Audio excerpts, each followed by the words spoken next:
Can you believe it? It's the end of January already. I recall at the beginning of the month, wanted to kick off the new year with one of the top New Year's resolutions, which is eating healthier. You can check out my video from earlier in the month to get a little bit more information about that. But I decided to try the Plant Paradox diet because the feedback I had received from my husband and so many others that tried it helped them tremendously with their cholesterol levels, with their diabetes levels, with their gut issues. So I wanted to, try it out and try to be more consistent with it to see how it might help address some of my own gut issues. So throughout the month, I tried out recipes from the Plant Paradox Cookbook, as I had shared in my first video of January. And the whole premise behind the Plant Paradox diet is that by removing inflammatory agents known as lectins from your diet, your body can then focus its resources and energy into dealing with releasing excess weight, and disease can be healed from the fact of removing lectins from your diet. Now, in the book, Dr. Stephen Gundry, the author, explains in detail why lectins are harmful, where and what foods lectins can be found, and you'll be surprised how so many quote-unquote healthy foods have a high lectin count. So that was very interesting to see. The book has a yes/no list. The yes list is the list of all the foods that have a low lectin count, and the no list, you guessed it, are the foods not to eat because they have a high lectin count. However, there are some foods on the no list, even though they're high in lectin, there's a way to prepare the foods so that you can reduce actually that lectin count within that food. So honestly, I was so sad to see some of the things that I love on the no list, such as certain nuts and seeds, cow's milk products, rice, pasta, certain vegetables like green beans and beans. I love beans. So it's a pretty extensive list. So you would have to check it out, get the book, look at it, and see for yourself. The list is pretty lengthy of what you can't eat, of items that I thought were pretty healthy for us.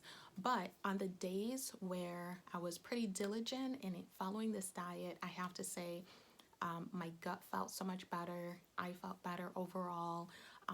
So for those of you that may have gut issues, experiencing any gastro issues, try it out, see if it works for you. Of course, consult with your doctor first, because you want to make sure that you're not messing anything up if you're already on a plan, if you're already working with your doctor on a different diet. But this is something to think about. So let's talk about the recipes and the Plant Paradox Cookbook. All in all, not too bad. You get a good variety of recipes to choose from: soups, entrees, desserts, and so much more. For me personally, because of my Congolese background, we like our seasoning, okay? We like those spices. So that's the only thing really that's lacking. There's not that much flavor. For me personally, with these recipes, if you don't need that much seasoning or what have you, by all means, I think this recipe book will be great for you, or this quick cookbook will be great for you. I think what I'm going to do is refer to the yes/no list and make my own dishes, make my own recipes from that, and make it work. Just keeping an eye on foods that are high in lectin and making sure that I'm not incorporating those into my diet.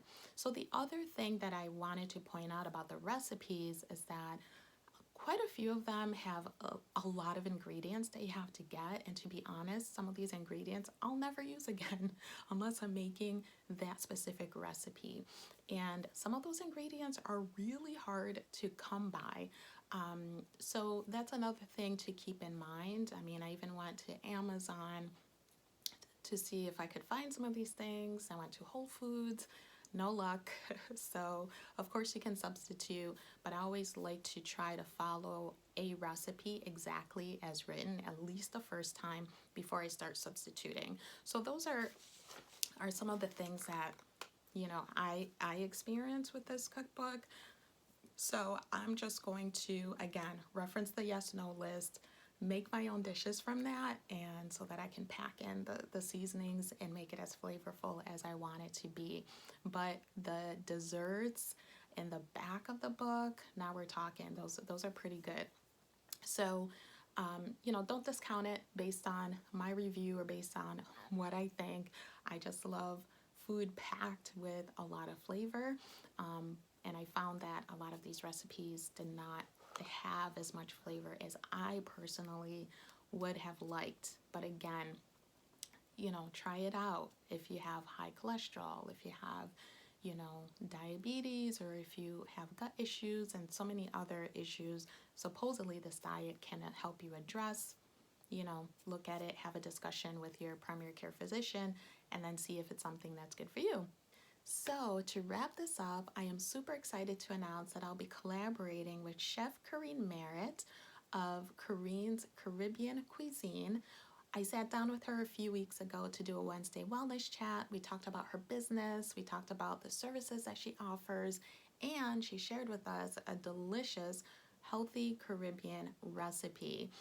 So, the fourth Wednesday of every month, Corinne will be sharing a healthy Caribbean recipe with us that we can try at home. So, you do not want to miss it. So, make sure you tune in on Wednesdays, and especially the fourth Wednesday of every month, so you can check out the recipe that Corinne will share with all of us. Now, just so you know, going forward, I will be sharing a Wednesday wellness chat on the second, third, and fourth Wednesday of every month, skipping the first Wednesday just to give myself a little break. Self-care, mental health, super important.